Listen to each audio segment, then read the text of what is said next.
Alors, bonsoir à tous. Bonsoir. Et voilà, donc je vais commencer le cours.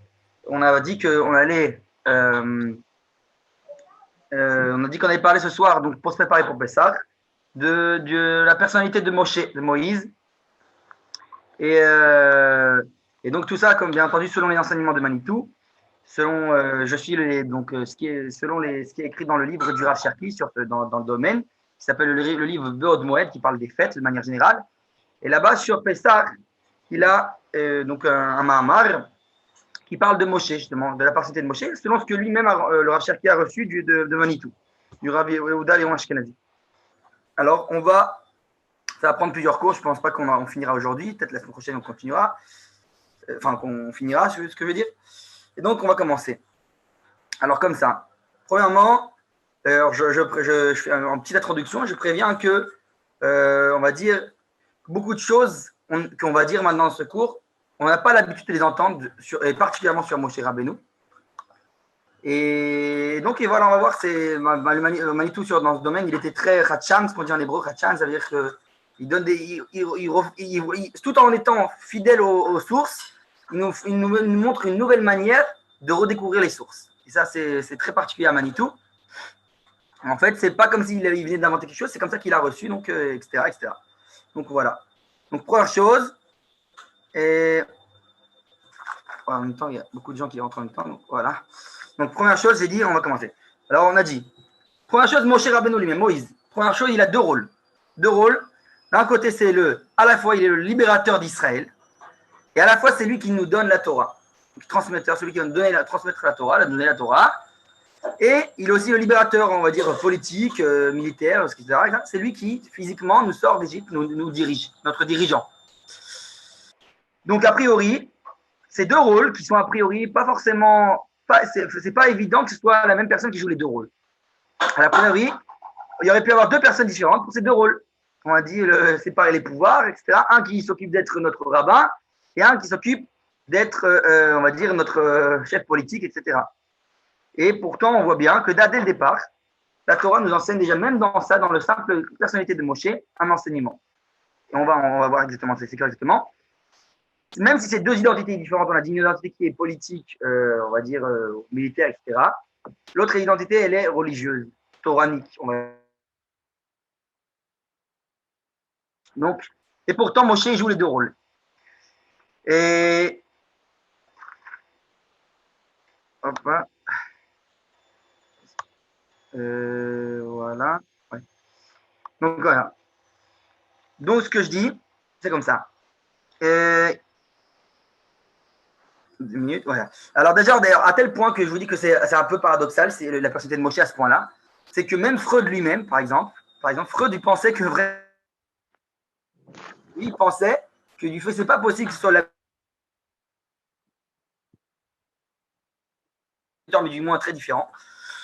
Et donc, il pense que c'était justement, il y avait deux Moshe, à cause ce paradoxe-là. Et donc, dès le départ, on a dit, c'est pas pour rien qu'il a transmis un homme comme fois l'un et l'autre. C'est-à-dire qu'on voit qu'il n'y a pas de séparation dans ce domaine-là. Ça veut dire que la vocation toranique et mouna, on va dire spirituelle, elle ne fait qu'un avec la vocation politique, si on peut dire physique, de l'État, national, voilà, on va dire exactement.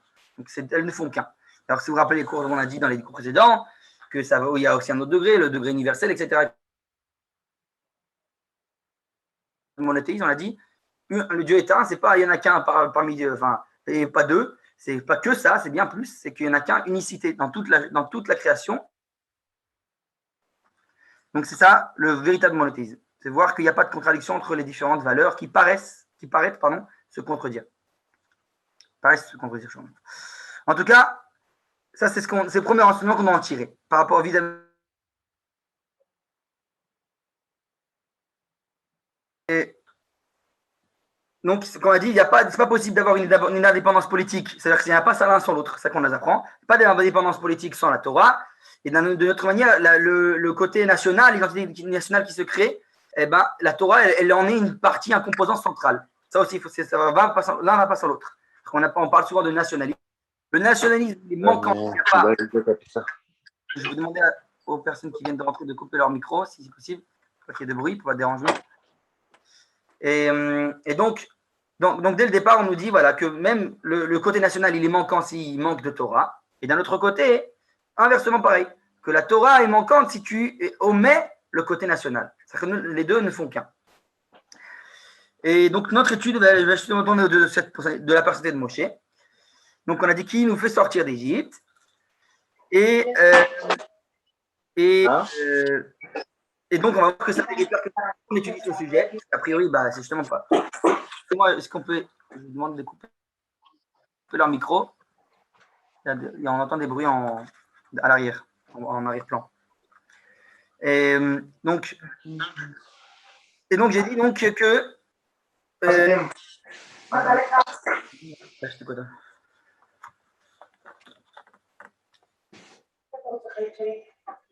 Excusez-moi, je vais essayer de couper les micros de tout le monde.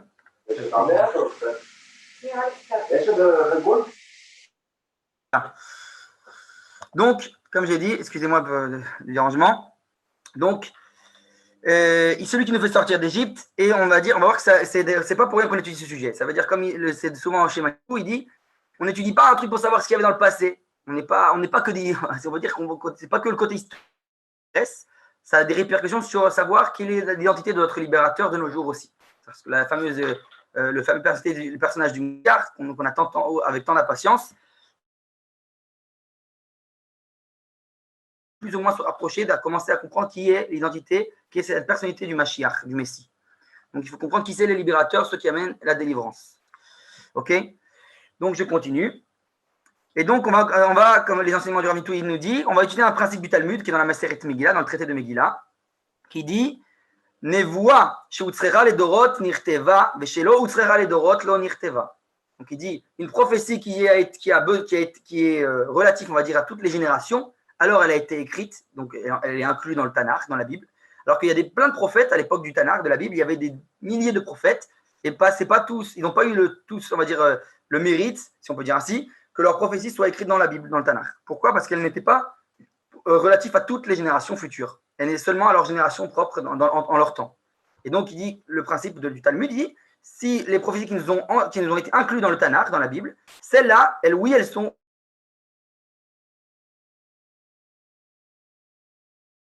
Et donc, dans ce même principe-là, c'est la même chose. Si la Torah nous montre ces côtés-là par rapport à Moshe, donc c'est tous ces versets qui nous montrent ces deux de Moshe Rabbeinu, c'est pour nous dire qu'on a quelque chose à en tirer, nous, aujourd'hui, comme on a dit, vis-à-vis celui qu'on doit attendre, celui qu'on attend avec autant d'impatience. Il faut en autre option, on regarde dans ce principe-là, il faut voir que ce que la Torah, véritablement, les versets du moins, nous racontent sur Moshe. Alors, sur les 120 ans que Moshe a vécu, que finalement, on peut plus ou moins résumer sur 3 ans celles qui sont récitées, qui sont mentionnées dans la Bible. C'est-à-dire qu'on nous raconte plus ou moins que 3 ans de sa vie parmi les 120 ans.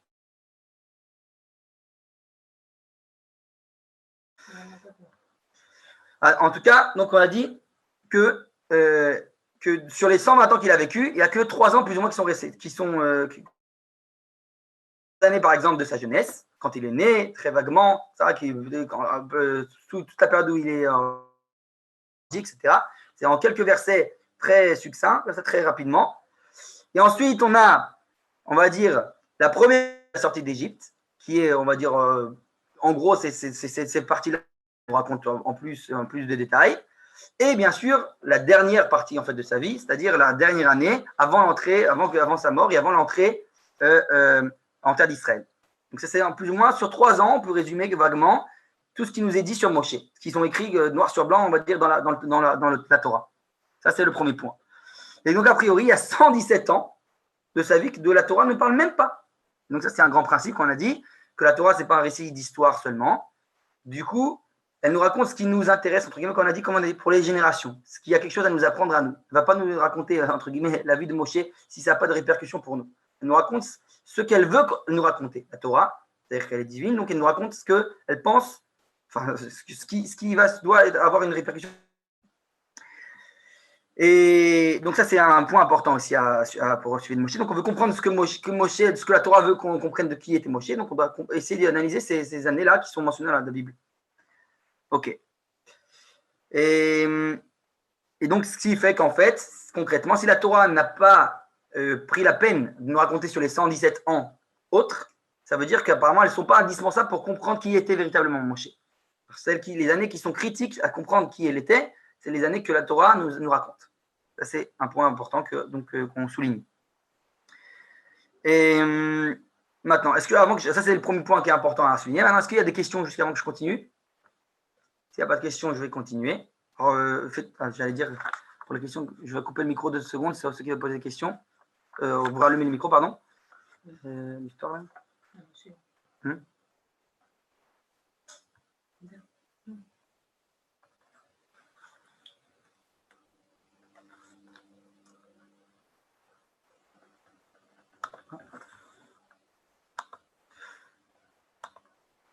Vous m'entendez? Voilà. Ceux qui veulent poser des questions, vous pouvez là, 2 minutes, excusez-moi, je vais m'habituer au couper le paragraphe. S'il n'y a pas de questions, je continue. Alors, je vais remettre en. Voilà. Ok. Alors, comme ça. Deuxième point maintenant. Il faut savoir que Moshe, bizarrement, était de la nation quand il grandit complètement déconnecté d'Israël. Il est, dès le départ, pris donc, dans la. Il va même pas, entre guillemets, l'asservissement, l'esclavage. Il est complètement dans le palais de Pharaon. Il est déconnecté complètement de la réalité que vivent au jour le jour Béné Israël, les enfants d'Israël.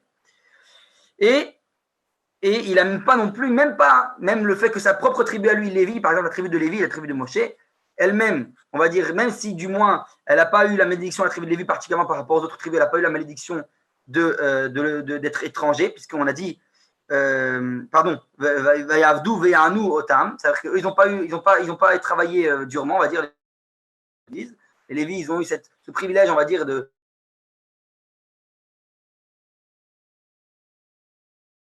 un peu exempté du joug de l'esclavage, la tribu Lévi.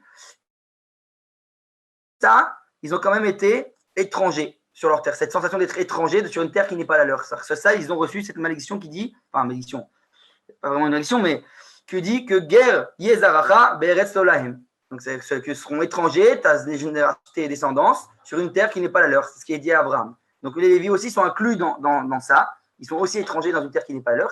Et Moshe lui-même, il n'a même pas cette sensation d'étrangeté. Lui, il grandit complètement déconnecté de tout ça. Il ne se sent pas étranger quoi que ce soit, il grandit dans une identité égyptienne, dans le palais de Pharaon. C'est le premier point.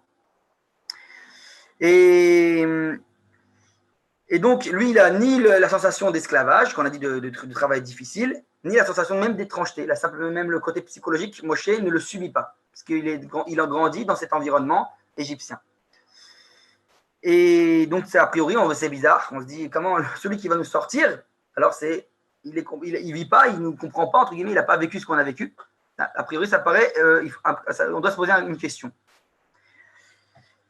Et donc, là, on va analyser ça de 2 manières que Manitou il nous enseigne. Et donc, les 2 manières, il y a un enseignement, et c'est propre, on va dire, aux enseignements de Manitou. Les deux points qu'il en tire, les 2 leçons qu'on en tire de ça.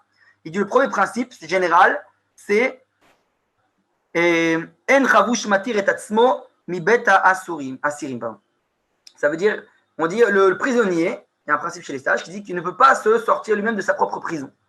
Donc il faut quelqu'un d'extérieur à la prison, entre guillemets, qui travaille, on va dire, main dans la main avec lui, quelque part, mais ça veut dire sans quelqu'un de l'extérieur, il n'a pas de possibilité de se sortir de sa propre prison. Et donc ça, c'est un principe des sages. Donc le premier point, c'est exactement ça, c'est que Moshe, il a besoin de quelqu'un qui est complètement extérieur, qui n'a pas vécu tout ça, et qui lui va nous tirer à l'extérieur, qui va nous sortir de cet esclavage. Et pourquoi? Parce que l'esclavage, il dit, ça ne peut pas être la source de la libération. Pourquoi? Déjà, il a la raison psychologique. Un esclave, avant d'être physiquement esclave, il a une condition d'esclave. Ils ont grandi dans l'esclavage, c'est sa vision du monde. Il n'arrive pas à imaginer de percer que il y a une possibilité qu'il soit indépendant, qu'il soit libre. C'est psychologiquement quelque chose qu'il n'arrive pas à percevoir. Donc, il faut quelqu'un qui est extérieur, qui ne vit pas ça, on va dire cet emprisonnement psychologique, si on peut dire, pour qu'il sorte de cet esclavage et physique et même psychologique, j'allais dire même spirituel. D'ailleurs, ça, on en a parlé dans les cours précédents aussi. Donc, on a dit que y a l'esclavage, on va dire la sortie de l'exil physique, mais il y a aussi la sortie d'exil mental, donc spirituel. C'est-à-dire que même si parfois on est sorti physiquement, on a encore des résidus d'une pensée, comme il dit, exilaire, de l'exil. Et inversement, on a dit, parfois, on peut avoir des grandes aspirations on va dire, sionistes, etc., retour, mais on est encore emprisonné physiquement à l'extérieur. Donc, il faut les deux. Il faut les deux sortes de délivrance. D'ailleurs, c'est traduit chez nos sages par deux notions qui sont sauf vaketz. Sauf, c'est physiquement, la fin physique. Ketz, c'est le terme, on va dire plus spirituel, plus mental de la délivrance. Et donc, pour le premier point, on a dit ça. Il faut que quelqu'un d'extérieur de la nation pour nous sortir. Le Maharal de Prague, ce qu'on mentionne souvent, sur l'intérieur du Rav Kook base souvent sur les enseignements du Maharal. Le Maharal de Prague, il se demande pourquoi, alors ça c'est une question importante, pourquoi Moshe, il a épousé une femme midianite. Il te dit, pourquoi qui est une femme non juive. Il souligne le terme. Elle est pas juive. Pourquoi Moshe, elle était se marier avec une femme non juive? Et il dit le Maharal, il dit parce que s'il s'était marié avec une juive, disons, on va dire, eh ben, il ferait alors partie d'une famille particulière dans la nation et il serait alors sectaire. C'est-à-dire que quand tu te maries donc avec une juive, donc tu fais partie de telle ou telle famille, dans telle, on va dire, tribu ou quelque chose que ce soit, et donc tu es sectaire, tu es lié à quelconque, on va dire, partie du peuple. Et comme Moshe, lui, c'est une personnalité, j'allais dire, collective, donc il doit être lié à tout le monde, donc pas avec une partie du peuple en particulier. Et donc, il est allé chercher une femme d'Afka qui n'est pas juive, pour en avoir de relations, on va dire, privilégiées, on va dire, si on peut dire ainsi, à aucune des tribus ou des familles. Il faut qu'il soit lié à tout le monde, de manière égale, si on peut dire ainsi, puisque il est une âme collective. Donc c'est ça, c'est en tant que dirigeant. C'est comme ça que le Maharal répond. Et donc il va chercher une femme à l'extérieur des nations afin de garder sa personnalité clalite.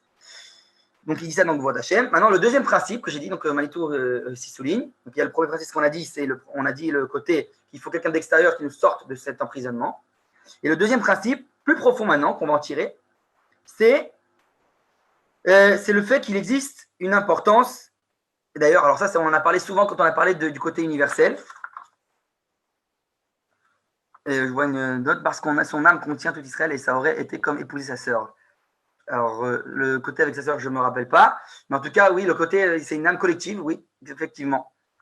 Ah ouais, je vois ce que. Puisqu'il est né à tout le temps Israël, alors il ne faut pas qu'il se marie avec une juive, j'ai compris. Exact. Oui. Et donc, en tout cas, donc le deuxième principe, on a dit, c'est le fait qu'il y a aussi une importance que ce soit d'Afka, le côté, c'est l'Égypte qui va nous fournir notre libérateur. Alors ça, c'est un autre point. Et ça, c'est important. On a parlé souvent du côté universel, qui est très souligné chez Manitou. Et donc, il faut comprendre que c'est pas un hasard, justement, que ce soit Davkasto qui, entre guillemets, on est esclave chez eux, qui vont nous... voilà, la mentalité de notre libérateur, elle vient de chez eux. Donc, il dit, ça vient souligner le côté universel. Il y a donc un autre principe, Yetziat Israël Mitzrayim, c'est le Rav Kook qui écrit, excusez-moi, le Rav Kook il écrit comme ça, il dit Yetziat Israël Mitzrayim tishaer la'ad ha'aviv shel ha'olam kulo. Donc il dit la sortie d'Égypte restera pour, donc toujours, le printemps du monde entier. Ok. Donc c'est important de souligner ce côté universel, très très important. Alors, je peux le dire vaguement, il y a comme ça qu'il souligne Ramanitou tout le temps, il dit, l'histoire, on appelle la sortie d'Égypte, on l'appelle en hébreu Yetziat Mitzrayim, la sortie d'Égypte. Littéralement, ça veut dire, si on disait que ça devrait être la sortie de l'Égypte, on aurait dû dire en hébreu Yetziat Mi Mitzrayim, la sortie de l'intérieur de l'Égypte, on va dire mi à l'intérieur de l'Égypte. Mais comme on l'appelle chez nos sages Yetziat Mitzrayim, c'est-à-dire que c'est la sortie d'Égypte et pas la sortie de l'Égypte. Sous-entendu, l'Égypte doit sortir aussi. L'Égypte, c'est un symbole. L'Égypte, c'est un symbole de la civilisation de l'époque. Bien entendu, ça représente donc les civilisations de manière générale dans toute l'histoire. Donc, ça veut dire que la sortie de l'Égypte, c'est-à-dire que notre délivrance à nous, au peuple d'Israël, c'est pas seulement pour nous, la nation d'Israël. C'est aussi le rôle universel, dont on a parlé souvent, qu'il faut aussi qu'on libère l'Égypte avec nous. Ça, c'est important de le souligner. Donc, donc on signifie, c'est pour ça qu'on dit Yetziat Mitzrayim. Et donc voilà, c'est un des principes, on va dire, de base de Manitou. Et donc, voilà. Et donc, maintenant, d'après le Harizal, alors ça, c'est un autre point important peut-être, l'âme de Moshe, elle est particulière. D'après le Harizal, l'âme de Moshe, elle est, on va dire, si on peut dire ainsi, propre ou pure de toute chose mauvaise. Elle est complètement pure. D'ailleurs, c'est ce qui est souligné chez nos sages, que dans beaucoup de sources différentes. Et donc, il n'est pas influencé par le mal.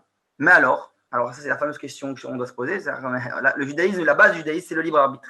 C'est pas parce que ça n'existe pas que, même s'il a une âme particulière, on dise alors c'est un tzaddik de naissance. Ça, c'est Manitou, tout le temps, il souligne ce point, c'est pas possible.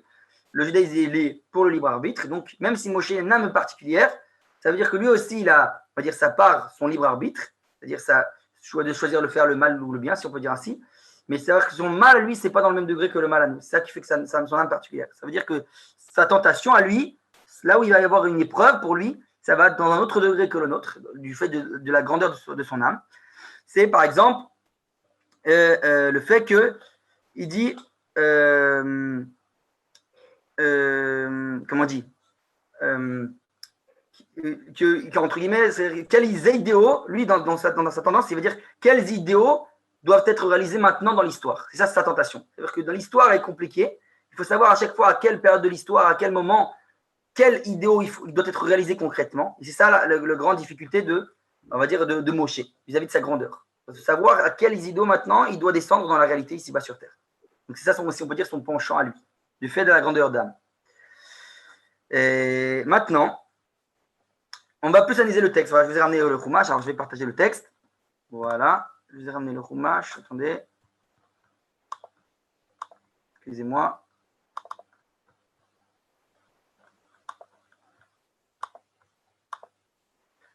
Voilà. Donc, voilà, ça c'est tout simplement la paracha de Shemot. Ok. Alors, dans la paracha de Shemot, on voit exactement tout ce qu'il nous a raconté sur Moshe au départ. C'est important de souligner. Alors là, vraiment, il faut des choses qu'on ne fait pas attention. Déjà, on n'oublie pas que la paracha elle-même, la paracha, elle s'appelle Shemot, en hébreu, les noms. Et on voit un truc étonnant, que particulièrement la paracha qui s'appelle les noms, eh ben, on va dire, on nous simule tous les prénoms dans ce passage où il y a Moshe, plus ou moins. On regarde les versets, Vayeler ish mi bet Levi, Vaikach et bat Levi. On le dit, vient un homme de la maison de Lévi, et il a pris une fille de Lévi. On ne dit pas qui c'est, alors que nous on sait de nos sages que c'est Amram et Yocheved, mais ça c'est pas écrit, leurs noms ne sont pas écrits. Vata'ar Aisha, Vateled Ben, Vatere Oto, Kitovu, Vatitpeneu Shlosha Irachim. Et a enfanté la femme, encore une fois on ne voit pas son nom, Vateled Ben, elle a donné naissance à un fils, Vatere Oto Kitovu, elle a vu qu'il était Tov. D'ailleurs, Tov, on a dit, ça, on a dit le Harizal, qu'il est bon dans son âme, il a une âme pure. Parce qu'il y a écrit Kitov. Vatitpeneu Shlosha Irachim, elle a caché 3 mois. Ok. ולא יכלה עוד לספינו ותיקח לו תיבת גומה, ותחמרה בחמה ובזפת, ותשם בה את הילד ותשם בסוף על שפת היאור. Donc là je passe tous les descriptions qu'on connaît tous, qu'elle a pris, le cache, etc., et le place dans le fleuve. ותתצב אחותו מרחוק לדעה מה יעשה לו. Et là encore une fois, se dresser sa sœur de loin, pour savoir qu'est-ce qui va advenir de lui, de ce bébé. Et encore une fois, on ne voit pas le nom de sa sœur. Achoto, sa sœur. Il n'y a pas écrit de prénom non plus. Et Vateret Bat Paro, encore une fois, descendue la fille de Pharaon, non plus sans prénom, la fille de Pharaon, alors qu'on sait tous que c'est Bithia, mais ce n'est pas écrit. Bat Paro, Lichotz Aleyor, elle est venue donc se tremper dans le fleuve. Venarotea, Elochot Aliad Ayehor, Vateret, Teva, Betorasuf, Vatishlach, Etamata, Vatikachia. Donc elle a vu avec ses servantes, etc.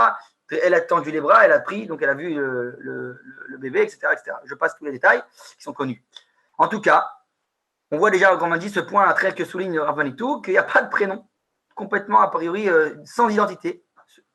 Vatiftar, Vatireu, et Tayeled, et Veine Nar, Borché, Vatachmolala, Vatomer, Vayeled, Vrim, Eze. Bon, après, encore des détails, elle voit ce bébé, etc., etc.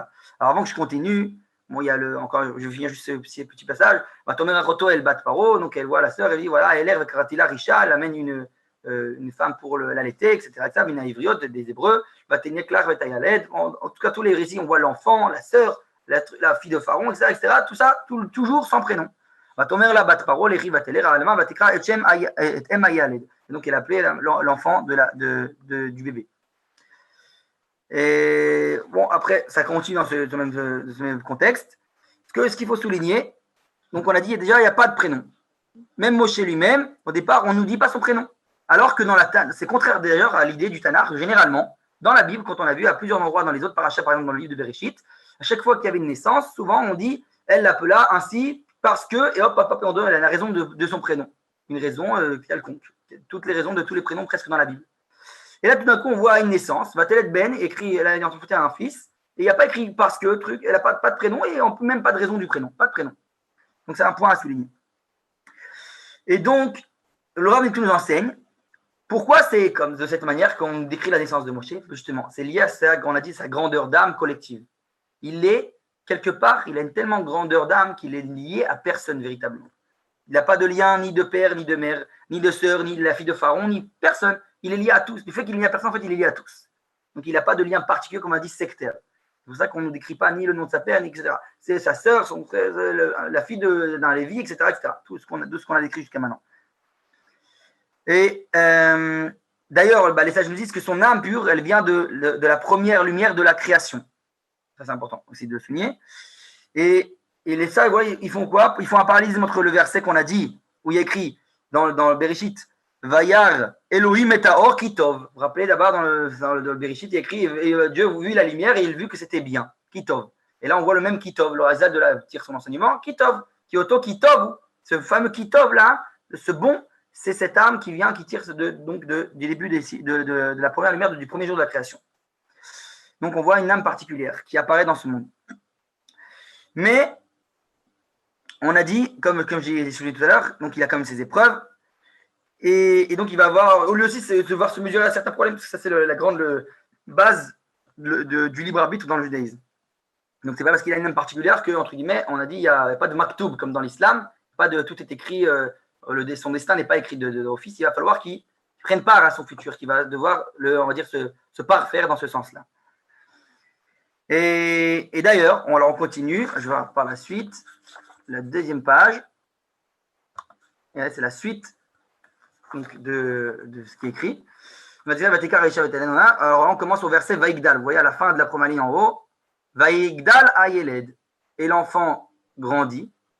Ok. Alors on voit bien que toujours là, c'est encore une fois sans prénom pour l'instant. Vateviu le bat paro, vaïla le ben, vatikra shemo Moshe, vatomer kimina maï meshitiu. Ça c'est important. Là on voit, donc après un certain temps qu'il a grandi apparemment, on le ramène à la fille de Pharaon, dont on ne dit toujours pas son prénom, et elle dit Vaïla le ben, vatikra shemo Moshe, vatomer kimina maï meshitiu. Alors il faut analyser, il y a une analyse du verset. Elle a pris en tant que fils, elle l'a appelé Vatikra shemo, son nom, Moshe.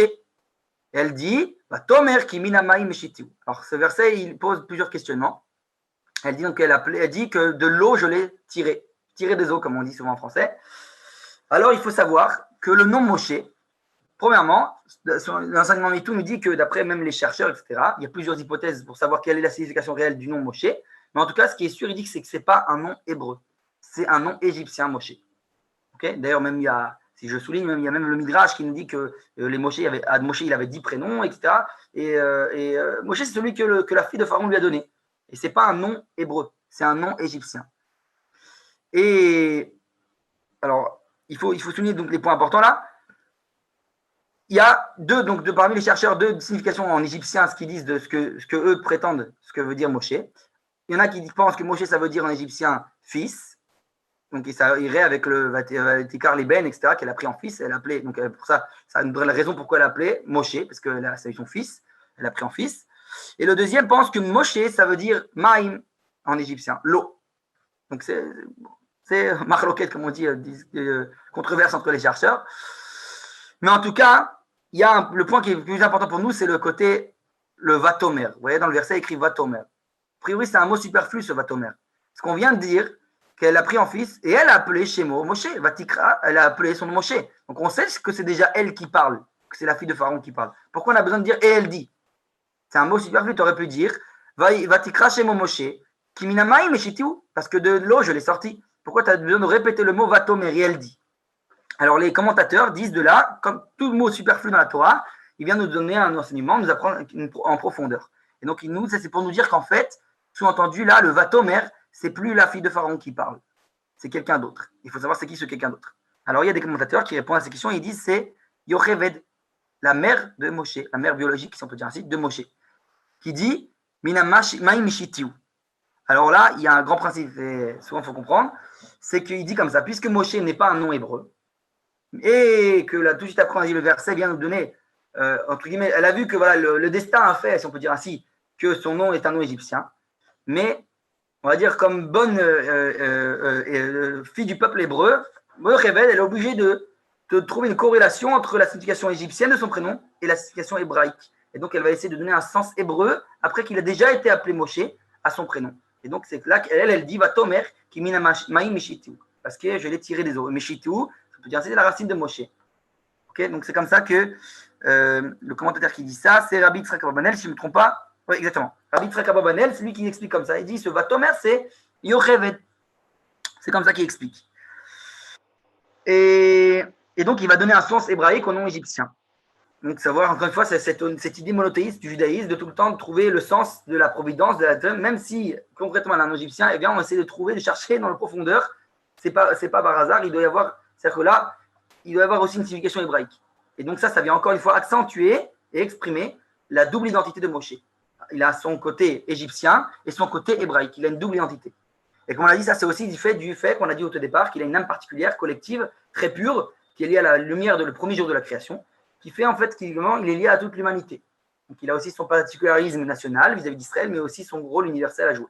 Donc ça se prend et ça s'exprime par cette double identité, un côté égyptien et un côté hébreu. Maintenant, d'ailleurs, ah oui, j'ai oublié de dire que il y a un midrash qui souligne encore, qui va dans le même sens que Rabbi Yitzhak Ababanel, le midrash Agadol, très connu, qui dit le midrash Agadol, quand il explique là-bas, il dit que tu l'as tiré des eaux et par moi. Tu as entendu? C'est qui parle encore une fois? C'est le même sens de Yocheved là-bas. C'est-à-dire que c'est elle qui a fait l'action. Cela fait partie de la double identité du libérateur, donc on a dit. Alors maintenant, je vais continuer. Alors encore une autre questionnement, regardez les versets, je continue. On vient de dire, comme on a dit, le verset en haut, Vaïgda, là, il a dit, il a grandi l'enfant, etc. Et elle a appelé donc Moshe, etc. parce qu'il a été tiré des eaux. Regardez le verset tout de suite après. Yud Aleph, le verset Yud Aleph, là où il écrit Shlishi en hébreu, c'est celui qui arrive, écrit Vayi bayamim ahem vaigdal Moshe, vayetse elechav, vayar besiblotam, vayar ish mitri make ish ivri mechav. Alors avant que je continue la fin du verset, on va commencer par le départ. Vayi bayamim ahem, vaigdal Moshe, on dit, et grandit Moshe. Mais on n'a pas dit, le verset d'avant, il y a écrit vaigdal déjà à Yeled, a grandi l'enfant. Il a encore grandi. Alors il faut souligner, c'est encore une fois pas superflu. C'est-à-dire qu'il y a une espèce de poussée après poussée. Alors, il faut essayer de comprendre qu'est-ce que ça veut dire. Et donc, il dit, Rachid explique, il dit, Arishon lekoma ve'asheni lekdula, chez minu paro al beito. Rachid, comme ça qu'il explique. Il dit, c'est quoi ce deuxième vaïgdal? Ça veut dire qu'apparemment, on ne parle plus d'une poussée, on va dire, si on peut dire ainsi physique, mais on parle de maintenant, il a grandi, on va dire, en statut. Il a obtenu un poste, si on peut dire ainsi. Il dit que Pharaon l'a nommé pour être, comme il dit, préposé sur la maison de Pharaon. Donc ça veut dire que c'est devenu, on va dire, si on peut dire le vice-président, si on peut dire ainsi. Ça veut dire qu'encore une fois, il lui donne un rôle très important. Et donc on voit que ce Vaïda là, ça vient qu'il a, Moshe, encore une fois, cette double identité. D'un côté, il est vu par nous, par la tradition hébraïque, comme le futur libérateur. D'un autre côté, il est le futur préposé au trône de Pharaon. C'est lui, très concrètement, pas comme c'est souvent mal décrit dans les films qui racontent les 10 commandements, etc., où on voit qu'il a un frère Ramsès, etc. Concrètement, d'après la Torah, le futur qui va suivre, qui va prendre le trône de Pharaon, c'est Moshe, c'est Moïse lui-même. C'est lui le fils, on va dire, adoptif, le fils unique, si on peut dire ainsi, de Pharaon. Et donc, encore une fois, on voit ce paradoxe-là. De quelle histoire il va décider de prendre part? Est-ce qu'il veut continuer l'histoire égyptienne en étant le successeur de Pharaon, ou alors est-ce qu'il va être le libérateur d'Israël? C'est cette question, ce grand dilemme, on va dire, ça c'est encore une fois lié justement, si on a dit au départ, à son yetzer, à son penchant à lui. Quels idéaux il va réaliser? Comment il doit réaliser ça? C'est ça son yetzer. De voir dans quelle identité il va prendre part. À quelle histoire il va, si on peut dire, réaliser. Et donc ça c'est important. Et je souligne aussi du côté hébraïque, pourquoi je dis que même hébraïquement c'est prévu qu'il soit le dirigeant d'Israël, parce qu'il est le fils d'Amram, qui lui-même était le chef de la tribu de Lévi, et la tribu de Lévi, on va dire, c'était à l'époque la chef, si on peut dire, c'est la tribu dirigeante. Donc on voit, alors, du même côté, de son côté hébraïque biologique, il est dirigeant, il est le futur préposé au trône, si on peut dire ainsi, et pareillement du côté égyptien. Et ça, tout son dilemme. Et donc, c'est à lui de choisir, comme on dit, pour quelle histoire il va prendre part. Maintenant, regardez les versets, et là, ça se complique. Et donc, Moshe il sort voir, donc, on a dit, avec Dal Moshe, il a grandi Moshe, il est devenu préposé, maintenant, il a son dilemme. Vayetse Lechav, il sort vers ses frères. Vayar besivlotam, et il a vu, alors là, je ne vais pas traduire exprès, parce qu'il y a deux interprétations du mot sivlotam, on va justement les voir chez les commentateurs. Il y a le Ramban et Rabbi Abraham Ibn Ezra, deux commentateurs qui expliquent différemment le verset. Et avant que j'explique le sens qu'ils expliquent pour Sivotam, on voit la fin du verset, il dit Vayahar Ish Mitzri, il a vu un homme égyptien, Maké Ish Ivri, qui frappait un homme hébreu, Mi-Echav, de ses frères. Alors là, on voit premièrement redondance du mot Echav. Il est sorti vers ses frères et à la fin, il y a Mi-Echav, de ses frères. Deuxièmement, on voit, donc on a dit le Sivotam, il faut essayer d'expliquer exactement qu'est-ce que c'est ce Sivotam. Et troisièmement, on voit le terme de Ish avant l'égyptien et avant le Ivri, l'hébreu et l'égyptien, il y a la notion de Ish. Ish, chez les sages, ça veut dire importance, rachibut. Ish, c'est quelqu'un d'important. Ça veut dire que dans un premier degré, comme on a dit, c'est sa nature, il tire de l'importance et à l'égyptien et à l'hébreu. Premièrement, il ne voit pas quelqu'un mieux que l'autre. Il est, comme dit, à sa double identité, il s'identifie aux deux. Il les voit tous deux comme importants. Et Sivlotam, alors j'ai dit, il explique comme ça, Vayetse el Echav, comme ils expliquent les commentateurs. Alors le Ramban, il dit Echav, c'est qui ses frères? Il dit c'est les Hébreux. Alors que Rabbi Abraham Ibn Ezra lui dit ses frères, les Égyptiens.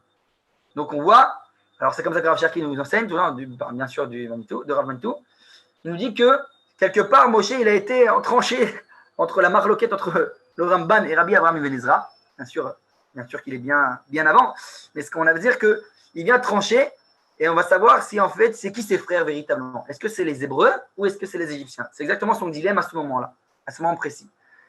Et qu'est-ce qui se passe? Tout de suite, il voit un homme égyptien qui frappe un homme hébreu.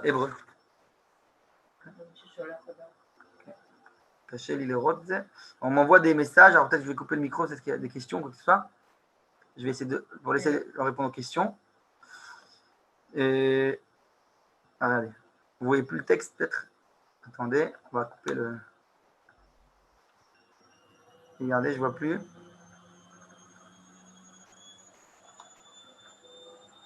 Tu m'entends là? Oui. Vous vouliez parler? Tacté ou... Allô?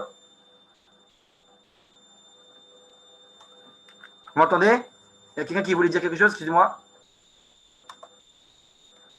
On t'entend, oui, on t'entend.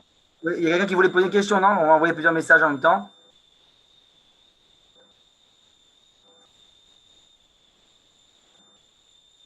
Ok. Je ne peux pas, en fait, c'est compliqué techniquement de lire les messages en même temps que de donner le cours. Excusez-moi si j'arrive pas. Donc, s'il faut me mais tu sais, il y a un bruit de fond d'une cafetière ou je sais pas quoi, quelqu'un. Ok, merci. Je règle ça. Merci, excusez-moi.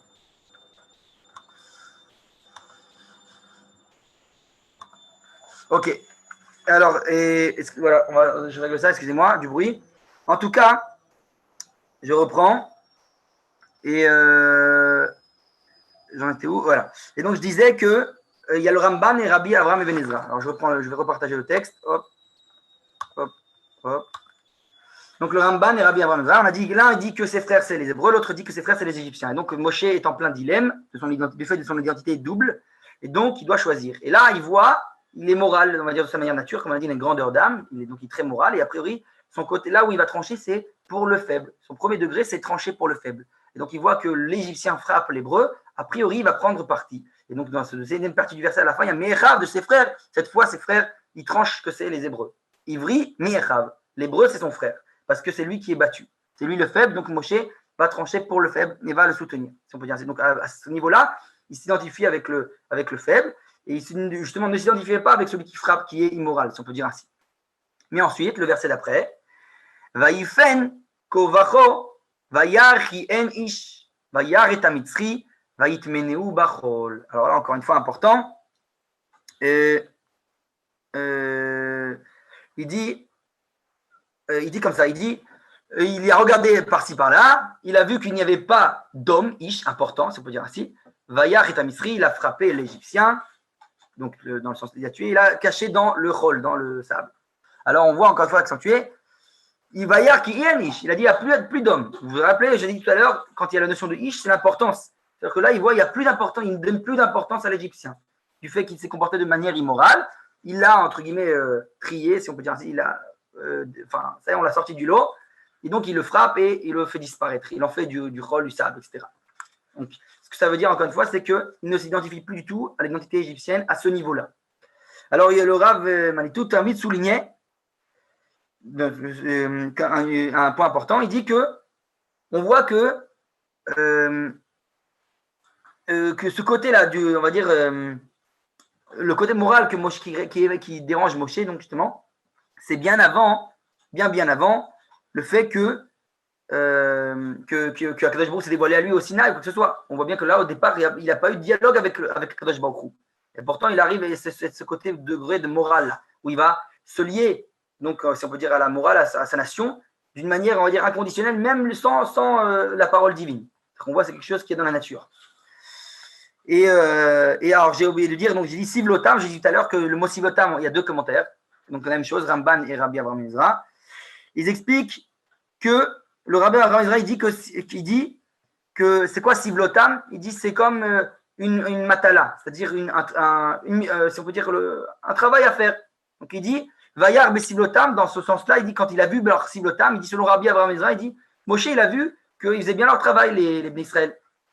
Il a dit ouais, ils travaillaient bien, il est parti voir s'ils faisaient bien leur boulot. Et donc il a dit Besivlotam, il a vu qu'ils faisaient bien leur boulot, ok. Donc on voit bien que dans le Rabbi Avraham Ibn Ezra, il va dans le sens où justement que ses frères, c'est les Égyptiens. Il ne s'identifie pas au travail des Hébreux. Je le souligne parce que j'ai oublié de le dire juste avant, j'ai oublié de préciser. Et on a dit, deuxièmement, le Ramban, lui, dit Sivlotam, comme on a l'habitude, nous, de le comprendre, c'est-à-dire il a vu leur souffrance, il a vu le travail dur qu'ils enduraient, et c'est de ça qu'il a ce dur travail qu'entre guillemets, il s'identifie, voilà, il a vu comment les pauvres, ils travaillent dur, et donc là, il s'identifie aux Hébreux. Donc on voit dans les deux commentaires qui s'identifient l'un aux Hébreux, l'un aux Égyptiens. Et on a dit là, il a tranché, le verset d'après, il a tranché, et il tranche pour le côté des Hébreux. Et donc, comme le souligne Ramanitou, on a dit, c'est encore une fois bien avant le dévoilement divin. Et donc, il dit, voilà, puisque c'est comme ça, le faible, c'est celui qui représente la morale, celui qui est battu.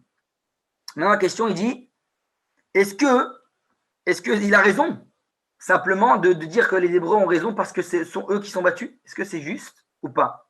Ça, c'est une question qu'il faut se poser. Et on va voir justement que plus tard, il va revenir sur ça. Il va revenir sortir de cette vision de la morale. Et ça, c'est par la suite, on verra plus tard. Mais en tout cas, pour l'instant, c'est comme ça qu'il tranche. On a dit, c'est de quelle manière il s'identifie aux Hébreux par le fait qui est le faible, qui est le battu. Alors, là, il faut une petite parenthèse qu'on va ouvrir qui va être liée justement à notre époque, si on peut dire ainsi, dans les 100 dernières années. Il fait un parallélisme, le Rav Cherki, avec Théodore Herzl lui-même. Il dit, on voit qu'il y a un certain parallélisme ici. De la même manière, Herzl, lui qui a grandi dans une culture autrichienne, complètement étrangère, donc complètement pas liée aux racines juives, si on peut dire ainsi, et bien lui, il se posait aussi la même question au nom de la culture mondiale et universelle. Donc, il dit si oui ou non, il faut faire partie, ou est-ce qu'il faut se considérer comme citoyen du monde, comme c'est la fameuse question qu'on a dit souvent, qu'on a parlé quand on parlait de la gauche et de la droite aujourd'hui, ou alors si je suis lié à mon identité nationale, si j'ai une spécificité juive. C'est la même question que Herzl se posait. Et qui va le faire trancher cette question? C'est quand c'est qu'il va trancher sur la question, d'après ce qu'on sait. Il dit c'est par le jugement de Dreyfus. Ce qui s'est passé à l'époque, il a vu Dreyfus, qu'on lui a omis de toutes ses fonctions, etc. etc. Et donc,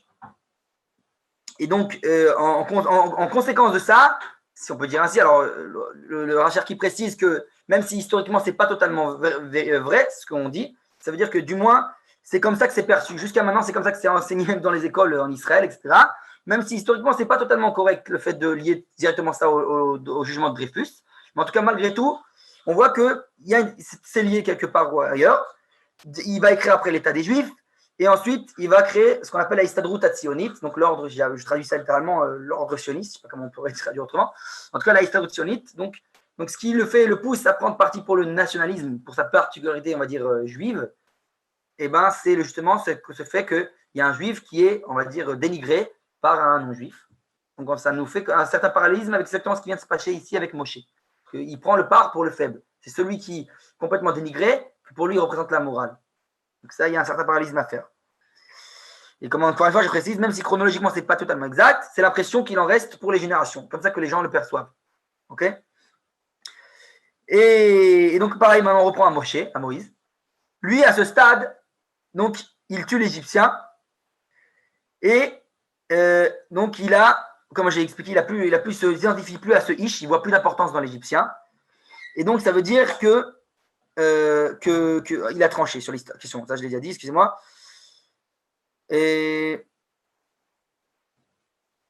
Voilà. Alors, je continue les versets. On continue les versets, vous voyez devant vous. Il sort le deuxième jour. Et là, cette fois, encore une fois, 2 personnes. C'est lié à Ish aussi. Ivrim, cette fois, 2 Hébreux. Nitzim, ils se disputent. Et il dit, si on peut dire au méchant, pourquoi tu frappes ton frère? Il est étonné. Lui qui croyait que les faibles, c'est les Hébreux, qui disait bon, que c'est eux qui détiennent, on va dire, le côté moral. Tout d'un coup, il voit 2 Hébreux qui se disputent, qui se frappent l'un l'autre. Et donc, il est en questionnement. Et Vayomer mi samcha leish, sar veshofet alenu alors geniata, omer kasher aragta et amitri. Et il dit, qui t'a placé toi en juge sur nous? Quoi, est-ce que tu nous tuerais comme tu as tué l'Égyptien? Vayar Moshe Vayomar, il a craint Moshe et il a dit, Chen noda davar, et connu la chose. Alors là, il y a une interprétation particulière. Il dit, pour le moment, la question est bizarre, puisque Moshe, concrètement, on a dit, c'était le futur pharaon. Donc, concrètement, oui, il était complètement apte à pouvoir mettre à mort quelqu'un qui, oui, il peut le juger et le dire, ouais, je te mets à mort. Donc, c'est cette question qui lui dit, quoi, est-ce que tu es un juge? Qui t'a placé juge? Il est le juge, concrètement. Mais on va voir que voilà, excuse-moi. Et donc on voit que c'est assez étonnant déjà. Et après, deuxièmement, on nous en a dit le fait qu'il dit voilà, il dit Moshe Vayoda Davar. Alors là, littéralement, on a l'habitude de penser à Noda Davar, ce qu'il dit Moshe. Ah, bah, j'ai l'impression que les nouvelles vont vite.